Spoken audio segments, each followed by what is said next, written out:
Hello, কেমন আছো সবাই? আশা করছি ভালোই আছো। অনেকদিন তেমন কোনো ভিডিও দিতে পারিনি। ইভেনচুয়ালি এই ভিডিওটা দিতেও আমি অনেক দেরি করে ফেললাম। জানি তোমরা অনেক রাগ করেছো।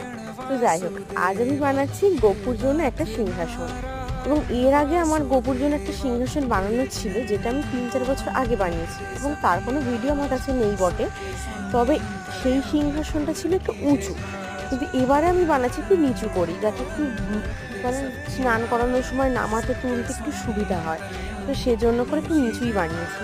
খুব ইজিভাবেই বানিয়েছি, খুব কম সময়ের মধ্যে। তোমরাও চাইলে এটা বানাতে পারো। খুব ইজি স্টেপগুলো ফলো করলেই হবে। তো ফাইনালি বানানোর পরে আমার মনে পড়েছে দুটো বালিশ বানানোর কথা। তো তারপরে দুটো ছোট ছোট বালিশও বানিয়ে নিলাম। এবার তোমরাই দেখে জানিও যে এর ফাইনাল লুকটা কেমন হয়েছে। আমার বানানো এই সিংহাসনটা তোমাদের কেমন লেগেছে। যদি ভালো লেগে থাকে তাহলে একটা লাইক করে দিও আর কমেন্ট করে জানিও। ভালো লাগলে চ্যানেলটাকে সাবস্ক্রাইব করতে